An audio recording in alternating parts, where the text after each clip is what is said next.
السلام عليكم ورحمة الله وبركاته. ازيكم حبايبي؟ عاملين ايه؟ يا رب تكونوا بخير. وحشتوني جدا جدا من الفيديو اللي فات. لو اول مرة بتشوفيني، انا هند حرجاوي ودي قناتي. اتمنى تفعلي زر الجرس عشان يوصلك كل جديد، وتحطي لايك للفيديو وتعملي اشتراك للقناة. أه بجد وحشتوني جدا جدا. انا عارفة ان انا بغيب عليكم فترة كده طويلة شوية، ان شاء الله مش هتتكرر. ان شاء الله مش هغيب عليكم كتير. ادعوا لي بس كده ربنا يقويني ويقدرني، وان شاء الله باذن الله هنزل لكم فيديوهات كل يوم. انا عارفه ان التفاعل في القناه ما بقاش حلو خالص زي الاول، بس ده طبعا لان انا ما بقتش بنزل فيديوهات كل يوم. ان شاء الله كل ده هيتظبط وهيتحسن.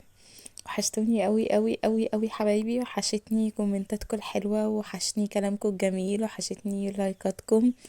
وحشني تفاعلكم معايا كده زي الاول. ان شاء الله هنرجع لكل ده مع بعض قريب. بس كده النهارده هنعمل ان شاء الله روتين مع بعض كده بسيط كده وخفيف وسريع، وهنعمل اكله حلوه قوي وحرشه قوي كده مع بعضينا. بس كده.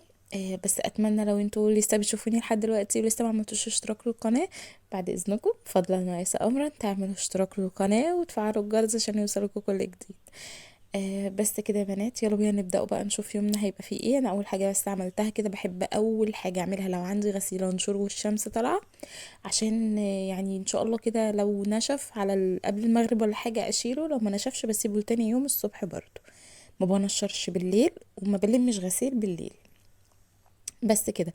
بعد كده دخلت على اوضه الولاد. انتوا عارفين طبعا ان انا اوضه الولاد هي الاوضه اللي انا بقعد فيها، يعني هي الليفينج وهي الاوضه اللي بيناموا فيها. ده ليه؟ لان الشقه بره ساقعه جدا جدا جدا، والانتري بيبقى ساقع جدا. اوضه الانتري شباكها كبير قوي، فالاوضه بتبقى ساقعه جدا جدا، فما بنعرفش نقعد فيها في الشتاء خالص. فبننقل الاوضه اللي جوه اللي هي اوضه الولاد، لان هي بتبقى دافيه في الشتاء، لان هي اوضه صغيره شويه فبتبقى دافيه جدا في الشتاء، فبيبقوا متدفيين فيها. وكمان عشان ليها باب فبقدر ان انا اتحكم فيهم في الاوضه، ما يفضلوش يجروا ويلعبوا ويتنططوا في الشقه كلها، والجو بيبقى ساقع حبايبي ياخدوا رطوبه. بس فبنقعد بقى في الاوضه. فبعد كده فطرنا، وبعد كده بقى قلت الم الفطار معاكم، واروق بقى الاوضه، اروق مكان الفطار واروق لهم اوضتهم واظبطها لهم. عموما انا بروق لهم اوضتهم يعني لما بتكون هغير الفرش، همسح الارض، هسيق. بس انما غير كده هم بيعملوا اوضتهم، انا مش بعملها لهم.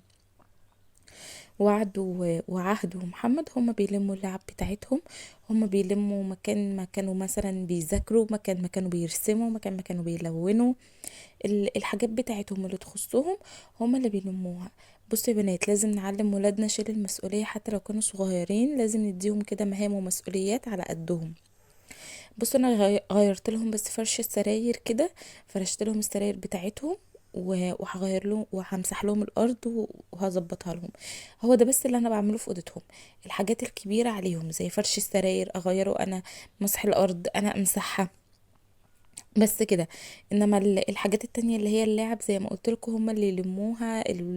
اي حاجه تخصهم سهله ينفع هم يلموها، بخليهم هم اللي يلموها. لازم ندي ولادنا كده مهام على قدهم، لازم نعلمهم شيل المسؤولية، لازم يبقوا عارفين ان حاجاتنا احنا اللي بنعملها، اللعب بتاعتنا احنا اللي بنلمها، اي حاجة تخصنا احنا اللي بنعملها، ما ينفعش حد غيرنا يعملها لنا. ده بيعلمهم شيل المسؤولية من صغرهم، يبقوا متعودين على شيل المسؤولية، ما يبقوش اتكاليين، يعني ما يبقوش مثلا متعودين ان هم بيتكلوا ان في حد بيعمل لهم حاجاتهم. ده غلط جدا. احنا بنربي جيل، لازم نربي جيل صح، لازم نربي جيل متعلم صح وعارف عاداته وتقاليده. الكلام ده للولد وللبنت، مفيش تفرقة عنصرية خالص. الولد زي البنت، البنت بتنزل تشتغل زيها زي الراجل، البنت بتفتح بيت زيها زي الراجل. بصوا يعني انا هنا كنست وناديت على وعد هي تناولني الجاروف، الم مكان ما كنست، وممكن كمان اخليها هي اللي تلم. بس انا ايه قلت يعني الم انا، طالما كده كده بعمل معاكم يعني. بس ناديتها نولتني الشرشوبة والمنظف اللي انا بمسح بيه الارض. ده كلوروكس يا بنات، اللي هو منظف الاسطح اللي هو بالليمون. بفضي الكيس اللي هو الصغير اللي ب5 جنيه في الازازة دي كلها، وبكمل الباقي مية وبمسح بيه. يعني انا اصلا مخففاه، هو مش خام، انا مخففاه. نرجع بس لموضوعنا علشان ما ننساش. لازم نعلمهم من صغرهم شيل المسؤولية. اي حاجة ينفع يعملوها نخليهم يعملوها. ليه؟ علشان ما نطلعش جيل اتكالي. آم، اي حاجة صغيرة على قدهم على قد سنهم يعملوها، مش هيجرى اي حاجة. بالعكس هنطلعهم شخصيات قد المسؤولية، عارفين يشيلوا مسؤولية، عارفين يشوفوا طلباتهم ويلبوها لنفسهم، عارفين يشوفوا احتياجاتهم ويعملوها لنفسهم. بص انا هنا كنت خلصت الاوضه خلاص الحمد لله، وبقت نظيفه وزي الفل ومترتبه وكل حاجه في مكانها. هنطلع بقى نخش المطبخ نشوف ورانا في ايه. طبعا انا هنا طالما شلت الفرش بتاع السراير، لازم بقى اشغل الغسالة عليه، يعني ما بسيبش الحاجة تتكوم. الغسيل بالذات ما بسيبهوش يتكوم. الغسيل بالذات بحب اخلص منه اول باول، لان الغسيل لو اتكوم بيخلي لي الدنيا مش نظيفة خالص ولا مترتبة ولا متنظمة. بحب اول باول كده اخلص من الغسيل، اهم حاجة عندي. بس هعمل بقى المواعين مكان الفطار. الحمد لله المطبخ نضيف يعني ورايق الى حد ما. مفيش بس غير المواعين بتاعه الفطار. هعمل بقى المواعين بتاعه الفطار، بعد كده ابدا في الغدا. مبحبش ابدا ابدا اقف اعمل الغدا والمطبخ مش نضيف. لو هيحصل ايه، لازم انضف المطبخ الاول، لازم الم اي حاجه في المطبخ الاول، اغسل مواعين، اروق. لازم اقف والمطبخ مترتب. انتوا كمان اتعودوا على كده، لو وقفتوا والمطبخ مترتب هتقفوا بصوا بقى بتطبخوا بمزاج، بتطبخوا وانتوا اخر روقان كده. ده اهم حاجة، ان احنا نقف وحوالينا رايق. بس عارفين لو المطبخ مش رايق هبقى واقفة متوترة، هبقى واقفة محتاسة، مش عارفة انا عايزة اعمل ايه ومش عارفة انا عايزة اخلي ايه، وممكن اتلخبط ويعني والاكل يطلع مني مش مظبوط. طب فعلى ايه؟ ما نخلصه اول باول. كمان لما المواعين بتتراكم نفسنا بتتسد، وبيبقى عندنا طاقة سلبية ان احنا مش عارفين نخلص يعني. يعني لو مثلا سبتوا مواعين الفطار على مواعين الغدا على مواعين بعد الغدا، هتبصوا للمنظر هتلاقوا المنظر كله صعب جدا مش نضيف خالص. هتفضلوا واقفين بقى نبدأ منين اسوي في ايه، وهتبقى الوقفة تقيلة، وهتبقى المواعين كتيرة، وهتبقوا خلاص بقى خلاص يعني هتتقفلوا، ممكن ما تعملوهوش بقى تسيبوه يفضل بقى يتكوم يتكوم. يعني على ايه نعمله كده اول باول، تبقى الدنيا حوالينا رايقه كده ونضيفه وزي الفل احسن. بصوا ما تستغربوش من البخار اللي طالع، انا بحب اعمل المواعين بميه سخنه. انا بحس الميه السخنه بتنضف المواعين. بحس الميه الساقعه كده ايه يعني، مش بتخلي المواعين نظيفه كده. انا بحب الميه السخنه قوي في المواعين، بحسها كده بتخلي المواعين تلمع كده وتبقى نظيفه وزي الفل. بس كده نضفت بقى وعملت المواعين تمام. بصوا انا بشيل الاطباق والكوبايات في الرشاقه فوق عادي، لان الرشاقه فوق فيها صفايه. اخر اليوم لما بخلص المواعين بروح منزلاها مصفيه الميه اللي اتصفت من المواعين دي كلها فيها، ومنشفاها ومرجعاها تاني. مش بحب ايه بقى اركن، لان طبعا انا عندي مساحه المطبخ صغيره، ما عنديش كذا رخامه اركن عليها المواعين تتصفى ورخامه تانية اقف اعمل عليها اكل. انا عندي رخامه واحده بس. فعملت بقى صفاية في الدولاب بتاع اللي هو اللي فوق الحوض. الصفاية دي المواعين بقى بتتصفى عليها، واخر اليوم برمي المية اللي فيها. ده توفير للوقت وللمساحة وللمجهود ولكل حاجة. لو عندكم الامكانية تعملوها احسن كتير. هتوفر مساحة ومكان، وهتوفر مجهود بقى ان احنا نقعد غسلنا سيبنا نتصفى نرجع نرص وهكذا يعني. بتنجز. بس كده. طبعا اللي عندهم ولاد زي حالاتي هيبقوا عايزين اي حاجة في الدنيا تنجزهم، اي حاجة بقى ايا كانت تنجزهم. بس طلعت بقى الحلة، هحط فيها شوية مية واحطها على النار عشان نحضر الغدا. هنعمل غدا ايه مع بعض النهاردة؟ ان شاء الله هنعمل كرنبيت وبطاطس وبتنجان. اكل حرشة كده وبتأكل، والواحد ما يشبعش منها مهما اكل.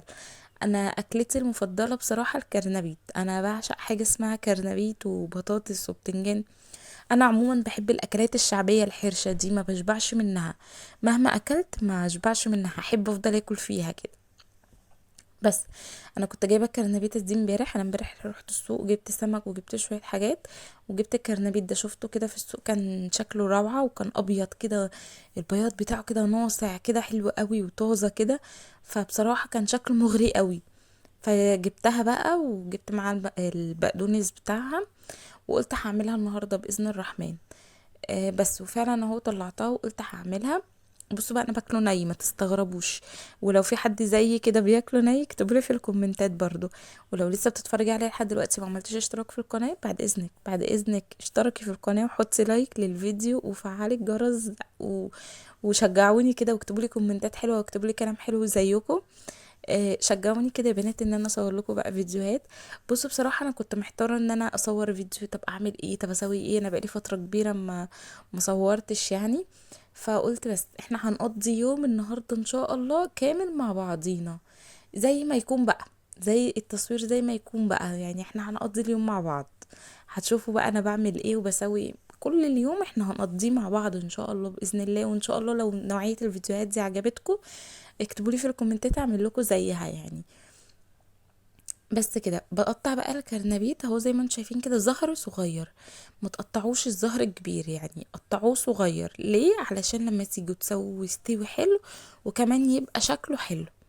بحس لما بنقطع الزهر الكبير كده شوية بحس شكله مش لطيف، فنقطع الزهر كده ايه صغير قدر الامكان. عايزه ارجع لموضوعنا يا بنات، موضوع المسؤوليه، ان احنا نعلم ولادنا المسؤوليه، ولد وبنت.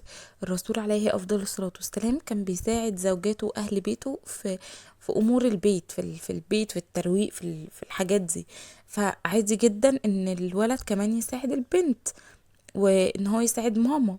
المشكله رسولنا عليه افضل الصلاه والسلام قدوتنا، احنا بنقتدي بيه في حياتنا، فهو كان بيساعد زوجاته اهل بيته، احنا كمان نساعد ماما. لازم نعودهم على كده ولازم نعرفهم كده. ليه؟ ده هنطلعهم جيل قادر يتحمل مسؤولية. لما يجي الولد يتجوز ويساعد مراته ويكون رحيم بيها كده، هتدعي لنا. بصوا حمودي طبعا دخل كالعادة، حمودي ده بقى في ديلي. اديته حتة كرنبيت، احنا بناكله الكرنبيت ني من غير ما يستوي عادي، بنحبه جدا. بس فنرجع لموضوعنا. يعني لما هو هيساعد مراته، مراته هتدعيلك، هتدعيلك على تربيتك الحلوة ليه ان هو بيساعدها. غير لما نطلع بقى واحد مش قادر حتى يناول نفسه كوباية مية، زي اللي احنا بنشوفه دلوقتي، يعني عايز اللي يناوله كوباية مية، عايز يقلع الشراب يرميه وانت تشيلي وراه. مش عيب ومش مشكلة، بس يعني نتعاون مع بعض شوية، يبقى في روح المشاركة كده ايه مع بعض شوية. كمان البنت، يعني انا اللي نفعني لما اتجوزت وان انا كنت الحمد لله فضل ونعمة من عند ربنا، انا شاطرة في البيت، شاطرة في الترويق، شاطرة في الاكل، بخلي بالي من ولادي قد المسؤولية، قد مسؤولية البيت والجواز والولاد وان انا يكون في زوج انا قايمة بكل مسؤولياته، وان في اولاد انا اللي بعمل لهم كل حاجة، وبيت قادرة ان انا اكون اسرة. ان انا كنت شايلة مسؤولية في بيت بابا، كنت بس يعني كنت بقف مع ماما اشوفها بتعمل ايه، اتعلم منها، اساعدها. اشوف حاجة عايزة تتعمل في البيت اعملها، اساعدها في الترويق، اعمل كل ده كان يعني الحمد لله فضل ونعمة من عند ربنا، خلاني لما اتجوزت كنت قد البيت ومسؤوليته. البنات اللي انا بشوفهم اليومين دول كده قاعدين، يعني بيبقوا ما شاء الله عرايس، وقاعدين ماما بتناولهم كوبايه الميه وناقص ماما تخش تحميها وتغير لها، وهي ما شاء الله اللهم بارك عروسه. طبعا ده غلط جدا جدا، ما ينفعش. يعني لازم تشيل مكانها، لازم تروق على الاقل اوضتها. بصوا هنا المية غليت اهي على النار، حطيت فيها بس شوية ملح، هحط فيها شوية كمون وشوية خل، وهحط فيها الكرنبيت. ليه الخل؟ الخل بيخلي الكرنبيت يفضل ابيض ولونه ما يغيرش ابدا، ولا لونه بقى يبقى اسود ولا لونه يبقى اصفر، يفضل لونه ابيض زي ما هو. الخل بيخلي يعني مش كتير، يعني هما معلقتين خل بيخلي الكرنبيت يحافظ على لونه الابيض زي ما هو. بس فانتي عروسه حبيبتي قاعده بمكانك بتعملي ايه؟ قومي ساعدي، قومي شوفي ماما محتاجه ايه، قومي شوفي ماما ناقصها ايه، اساعد ماما في المطبخ. يعني بصوا انا ببقى واقفه مثلا في المطبخ، انادي على وعد يا وعد او عهد، حد يناولني ليمون من التلاجة، حد يناولني طماطمية من التلاجة، حد يناولني مثلا غطا الحله من ضرفه الدولاب اللي هي تحت دي. حبيبتي لمي اللعب بتاعتك، حبيبتي لمي مكان ملعبتي. شيلي ما يعني نعلمهم المشاركة والمسؤولية لما يكبروا يشيلونا. انا جت على والدتي فترة تعبت كنت انا قادرة ان انا اشيلها واخدمها، ليه؟ لان هي علمتني، هي عرفتني ده بيتعمل ازاي، ده بيتسوى ازاي. فانا طلعت الحمد لله قادرة ان انا اعمل وعارفة. فما ينفعش تبقى عروسة حبيبتي كبيرة ما شاء الله، وماما اللي بتناولها كوباية المية، وماما اللي بتناولها الشرب يعني نكون رحيمين ببعض، ونكونوا متعاونين، ونكونوا بنشارك بعض في كل حاجة في حياتنا. ده احسن لينا. احنا كمان لما بنكبر يا بنات برضو يعني بيبقى الواحد محتاج حد يساعده. بصراحة ان انا يعني اكنس انادي على وعد لمي في الجاروف حبيبتي وحطي في الباسكت، ده بيريحني ان انا افضل رايحة جاية. لما نديها مثلا نوليني حاجة من التلاجة، ده برضو بيريحني ان انا افضل رايحة جاية، او افتح التلاجة واوطي واجيب، ده برضو بيريحني. كل دي حاجات بسيطة بس بتفرق والله في يومنا، وبتفرق في تربيتهم، وبتفرق في شخصيتهم. مش معنى كده ان انا بقولك يعني خليهم يشيلوا البيت ويحطوه، ابدا خالص. ياخدوا مهام على قد سنهم. لو هم مثلا قد ولادي كده، فانا ابقى مثلا الم مثلا الهدوم اللي عايزه تحط في الغساله، حبيبتي انتي روحي حطيها في الغساله. آه يعني كده حبيبتي انا طبقت، تحطي مكان ما يعني هدومك في مكانها في الدولاب، انا طبقتها لك اهي، انتي حطيها بمكانها في الدولاب. حبيبتي طلعي فرد الشرابات ونسقيها مع بعض، حطي كل فردة مع اختها ورتبيهم في الدرج بتاعك. ما اديهم مهام على قد سنهم علشان يتعلموا المسؤولية. ما نطلعش جيل اتكالي، جيل عايز كل حاجة تتعمل له على الجاهز، جيل عايز كل حاجة جاهزة كده كاملة ومكملة، وهو ما يتعبش في حاجة وهو ما يعملش حاجة. ده اكبر غلط. احنا الغلط ده احنا بندفع ثمنه، واللي بعدينا هيك يعني اذا كان جوزها او مراته هيدفعوا برضو الثمن ده، ويدوا علينا في الاخر وعلى تربيتنا. لا طبعا ما ينفعش. بس يا بنات عايزه اقول لكم بقى، بصوا انا قشرت البطاطس وقشرت بتنجان، والكرنبيط اهو بيتسلق على النار. ودايما دايما طول ما احنا واقفين نلملم حوالينا. يعني مثلا عملنا مواعين، نلملم حوالينا. وسخنا مثلا معلقه نغسلها نرجعها مكان الصفايه بتاعت المعالق. دايما دايما طول ما انتي واقفه ايدك في اللي حواليكي، ما تسيبيش الدنيا تبوظ حواليكي عشان الدنيا ما تتكومش عليكي. طول ما انتي واقفه كده، اللي تقدري عليه لميه، اللي تقدري تعمليه اعمليه، ما تسيبيش حاجه وراكي. بحيث ان انتي تخلصي الاكل، تبقي طالعه من المطبخ مخلصه اكلك ومخلصه مطبخك نضيف، تاكلي يا دوبك تعملي الطبق مكان ما اكلتي، وكوبايه شايك المحترمه، وتقعدي بقى خلاص رايقه وفايقه. يعني انا اخر حاجه بعملها في يومي ان انا اروق المطبخ. استحاله انام واسيب المطبخ مكركب، واستحاله اطلع من المطبخ وانا بحضر الغدا واقعد واكل وفي مواعين في المطبخ. لازم اعمل المواعين قبل ما اقعد ماكل، ما اقعدش اكل ابدا وفي مواعين في الحوض. طالما عملت الاكل انا ملم حواليا كده وانا واقفه وانا بغرف كده، لو في حاجه عايزه تتغسل، في حاجه عايزه تعمل اعملها. معذره يا بنات على صوتي، انا بعمل الفويس اوفر على الفيديو، يعني انا بسجل لكم على الفيديو اخر اليوم. ببقى خلاص بقى هلكانه بجد، وببقى خلاص بقى تعبانه جدا. فانا اسفه على صوتي لو مش واضح مثلا كويس او في اي حاجه، فاعذروني بقى، احنا اخوات فانتوا حاسين بيا اكيد. انتوا عارفين بقى البيت لما يبقى فيه ولاد، وربنا يبارك لنا فيهم ويديهم الصحة والعافية ويخليهم لنا ويعيشوا ويكركبوا لنا ويبهدلوا لنا ويعيشوا ويدوخونا. البيت اللي فيه ولاد بقى بيبقى حقيقي الموضوع يعني طول اليوم بيبقى مرهق، يعني الحمد لله، بالذات بقى وقت المذاكرة. يعني حاجة صعبة جدا وقت المذاكرة بقى، صوت بقى وزعيق ولك وشرح وكلام. بصوا محمد بيعمل ايه ورايا.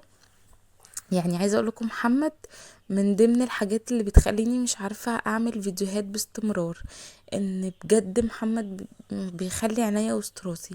ببقى واقفه في المطبخ بتلفت حواليا وبدور حواليا، لاني بصوا بيدخل وانا مش حاسه، وبيقعد يخرب وانا مش حاسه بيه على فكره، يعني مسافرت في نفسه.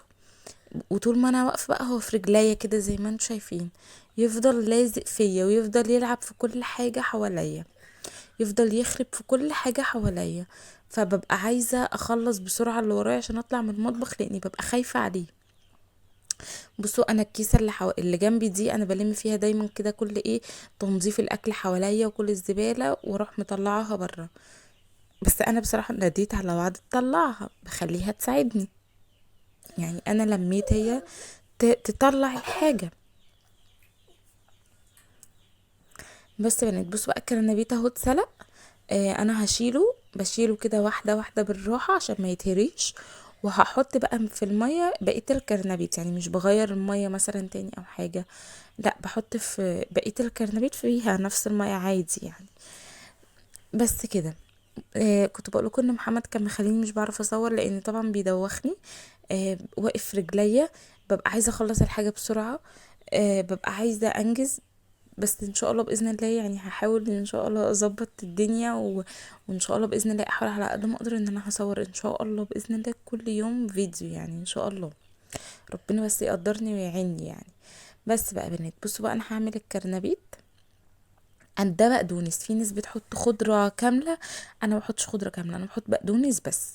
مش بحط اي حاجة تانية مع البقدونس، هو بقدونس بس، مش بكتر فيه كمان يعني يعني هي بصوا الحزمة اللي انتوا شفتوها دي صغيرة. بس هنعمل ايه بقى؟ هجيب بضاية واحدة. وهحط عليها بقى لبن رايب. ما عندكيش لبن رايب زبدية، ما عندكيش حطي شوية لبن، ما عندكيش حطي مية، بس بجد الكرنبيت باللبن الرايب في حتة تانية خالص، حتة تانية خالص. او الزبدية. انا حطيت شوية اللبن الرايب كده وحطيت ايه شوية مية.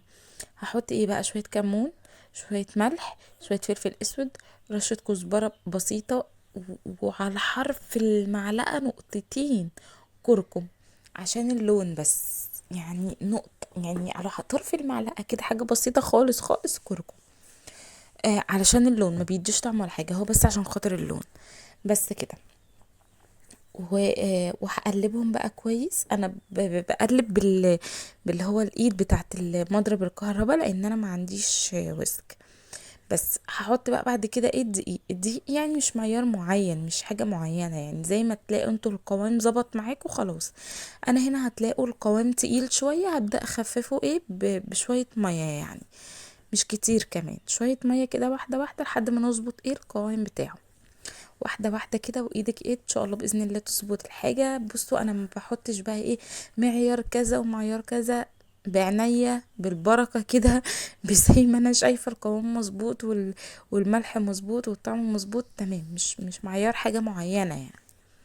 بس هبدأ اقلب ما يبقاش في اي تكتلات بقى للدقيق ولا اي حاجة.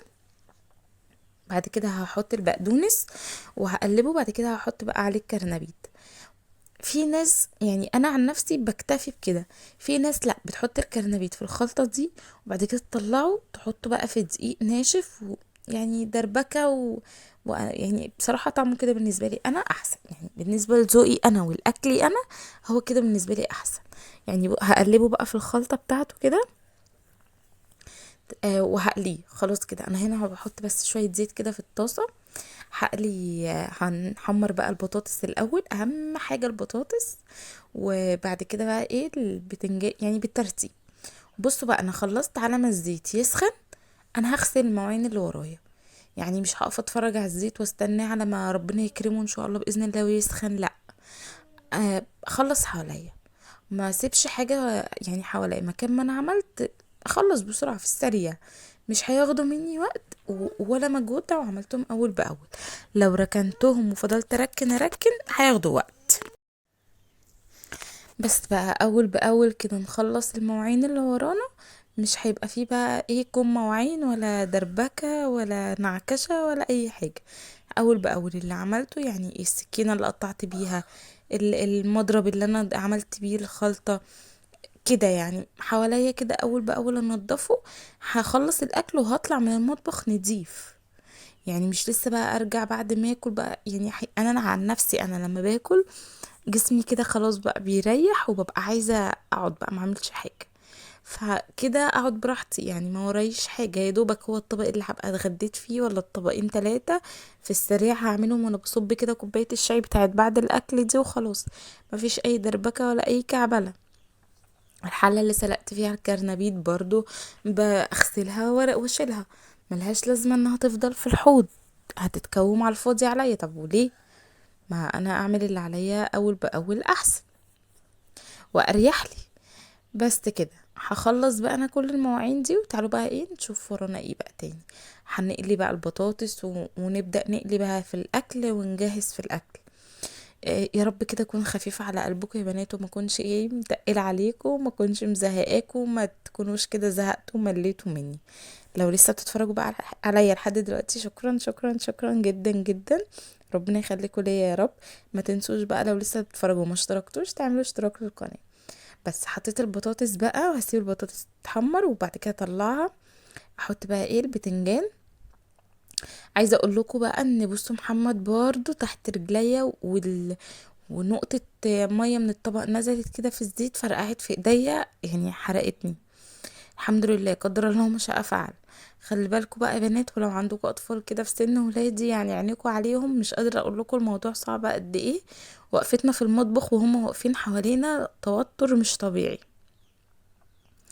بس بصوا بقى انا بقلي الكرنبيت ازاي. انا طلعت طبعا البتنجان خلص. بصوا بقى بقلي الكرنبيت ازاي. باخده كده بنفس خلطته كده بالمعلقه، وانزله في الزيت. بس ولا احطه بقى في دقيق تاني، ولا اعفره بدقيق. هو كده طعمه بيبقى روعه روعه روعه، بيبقى تحفه. ما بحطش فيه بيكنج باودر، لان البيكنج باودر بيخليه يشرب زيت. البيكنج باودر بيخليه يشرب الزيت جدا يعني. فمن غير بيكنج باودر زي الفل، وما بيشربش زيت وتمام، ومفيش اي حاجه. وطعمه كان تحفة تحفة تحفة. بس كده يا بنات، تعالوا بقى اتفضلوا معانا. الاكل اهو خلص. طبق كده لذيذ. طبعا ولادي كانوا خلصوا البطاطس اصلا، على ما خلصت الاكل كانوا اكلوا كل البطاطس. بس اشوفكم في فيديو جديد حبايبي، هتوحشوني. باي باي.